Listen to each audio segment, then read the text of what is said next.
Hi, hello friends. This video is sponsored by Eduquist. The struggle to find courses that truly speak your language, it's finally over. Welcome to EduQuest, where learning is made just for you. At EduQuest, we bring you a wide range of online courses, from career building programs to skill boosting masterclasses, all in your regional language. Because we believe language should never be a barrier to success. Our courses are tailor made after understanding what today's learners really need. So why wait? Start learning the smarter, simpler way only with EduQuest. Visit eduquest.courses and explore your next course today.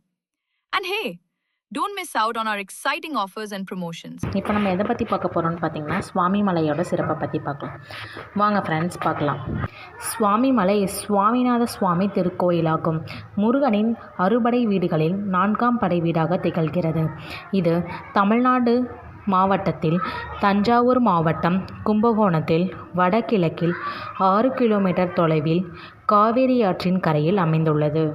இக்கோயிலில் மீனாட்சி சுந்தரேஸ்வரர் எழுந்தருளி உள்ளதால் சுந்தரேஸ்வரர் சுவாமி திருக்கோயில் என்று அழைக்கப்படுகிறது.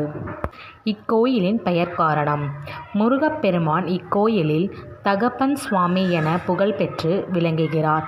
மேலும் குருவாக இருந்து அருளாக குருமலை என்றும் கந்தாசலம் சிவமலை என்றும் அழைக்கப்படுகிறது.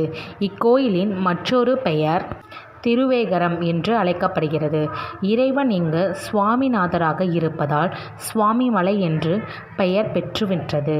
இங்கு சிவன் சுந்தரேஸ்வரர், தாயார் மீனாட்சி என்னும் பெயரில் உள்ளதால் இக்கோவில் மீனாட்சி சுந்தரேஸ்வரர் கோயில் என அழைக்கப்படுகிறது. முருகனின் அறுபடை வீடுகளில் இத்தலமும் ஒன்றாகும். தாளமும் சந்தனமும் நிறைந்த மெய்ப்பொருள் துறை பாடல்கள் இயற்றப்பெற்ற தலமாகும். இத்தல முருகனை பற்றி அருணகிரிநாதர் மற்றும் நக்கீரர் பாடிய பாடல்கள் திருப்புகழில் 4ஆம் திருமுறையில் காணப்படுகிறது. கட்டுமலை அமைந்துள்ள குன்றின் மீது இக்கோயில் அமைந்துள்ளது. 5 நிலைகளுடன் கூடிய ராஜகோபுரம் தெற்கு நோக்கி அமைந்துள்ளது.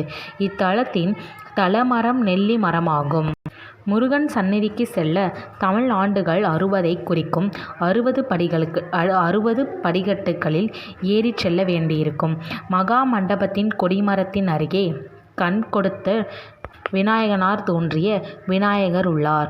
உள் சுற்றில் தல விநாயகர், வள்ளி தெய்வானையுடன் சுப்பிரமணியர், சரஸ்வதி, நாரதர், வீரபாகு, அகத்தியர், அருணகிரிநாதர் போன்ற சிலைகள் அமைக்கப்பட்டுள்ளது. சுவாமிநாத சுவாமியின் சந்நிதிக்கு எதிராக மயிலுக்கு பதிலாக யானை வாகனம் உள்ளது. இத்தலத்தின் சிறப்பாகும். இது இந்திரனின் அளிக்கதால் கருதப்படுகிறது. கருவறையில் முருகனின் வலது கரத்தில் தண்டம் ஏந்தியபடி ஊறு முத்திரையில் நிறைந்த நிலையில் அருள் பாலிக்கிறார். இந்த கோயிலுக்கு அருகே உள்ள மற்றொரு முருகன் கோயில். இக்கோயிலுக்கு அருகே உள்ள மற்றொரு முருகன் கோயில் ஏகாம்பர கந்தநாத சுவாமி கோயிலாகும்.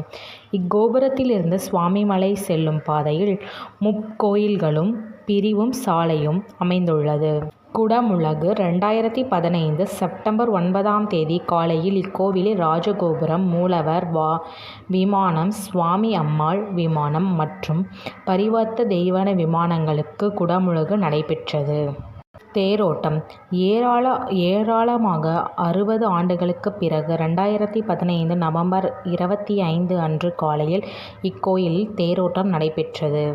இக்கோவிலில் நடக்கும் விழாக்களின் சிறப்பு: வைகாசி விசாகம் மற்றும் கார்த்திகை திருநாளாகும். இதுதான் சுவாமி மலையோட சிறப்பு.